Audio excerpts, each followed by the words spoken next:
as a single mother, your value as a woman is less than somebody who does not have kids. If you're looking for that long-term relationship, which you've said you are, looking for a guy who's like at your age or older, the men who will be looking for what you're looking for aren't looking for you. They're looking for women who are much younger than you and who do not have kids. Do you understand that? Well, you seem to think that every woman is exactly the same, but I'm not the same kind of person as the woman you're talking about. I don't have an IQ of 100. I'm not a moron. I'm fairly attractive. I don't think I'm going to have an issue. And what I did decide was that I would rather be by myself. My concern wasn't hypergamy. I'm going to go find someone older, wiser, smarter, better, richer, and do that. I just figured, hey, I'll just hunker down and work. At least I'll be happier by myself.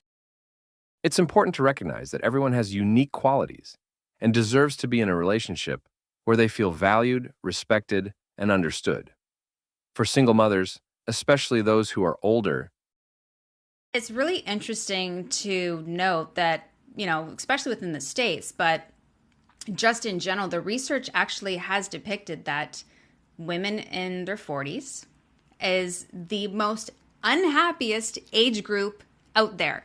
Think about that. The unhappiest age group in all of the world, predominantly, we're talking about the States right now, is women in their 40s. That's 1 in 4 Americans, which is crazy. That's 25% of the population are women in their 40s. And they're the unhappiest group out there. And it's just absolutely scary and it's appalling. And you have to ask yourself, why is that?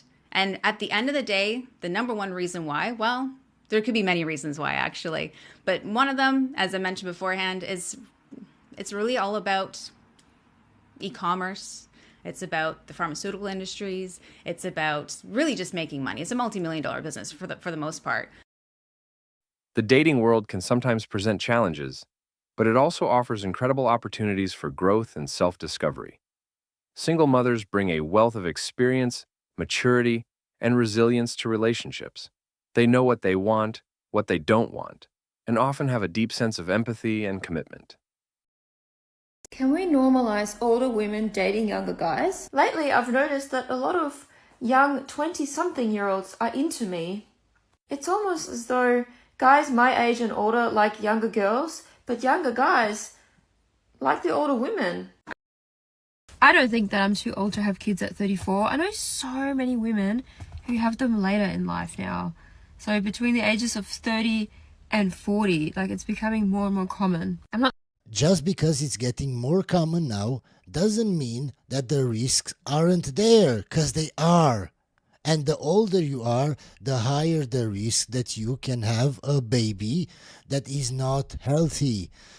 I'm not saying that it would always be easy, given that, fertility is declining as we age, but it's definitely possible. And I know so many women who have been fine. These qualities can make them fantastic partners for those who are looking for a meaningful, supportive connection. While it might be disheartening at times to feel like some men don't share the same interest, it's crucial to remember that relationships are about finding the right fit, not just anyone. If you are single and you are in the dating marketplace at that time, when that happens, say you're 37, 36, 38, 40, whatever it may be, and you are still on the hunt for that man, and you hit the wall and you can see in your face that you are no longer the face that you were at whether it was 30 or 35 or 25, whatever it is, you are going to be panicked. Because now you know that you are going to compete with women who are younger, who are largely more fertile, not always, but largely speaking, yes, who have that youthfulness to them, who have that estrogen, progesterone, whatever the hormonal balance is that makes someone young, it's there and you're losing it. And you become hyper aware of that. And that is why women begin to panic. There are many people who admire the strength, independence, and nurturing nature that single mothers embody. It simply may take time to find someone who is ready to appreciate all that they have to offer, including their role as a parent. So one thing that I want discussed or want advice on is how to navigate being in your now mid-30s for me, being single and being childless when wanting to find a partner and wanting to have children is something that you really want. From the start, I know that's not something that she really wanted. Why? Because if she really wanted to be a wife, to have kids, she would prioritize this.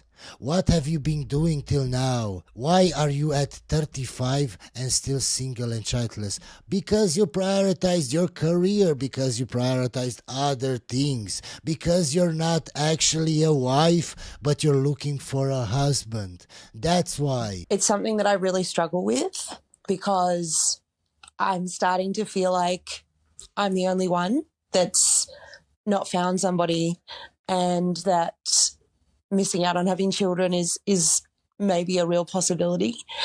I'm at the age where most of my school friends, my work friends, everyone is engaged, married, partnered, pregnant, has children, and it seems like all of what I see are...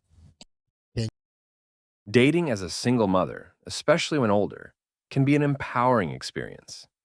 It allows for deeper self-awareness and a clearer sense of what truly matters in a relationship.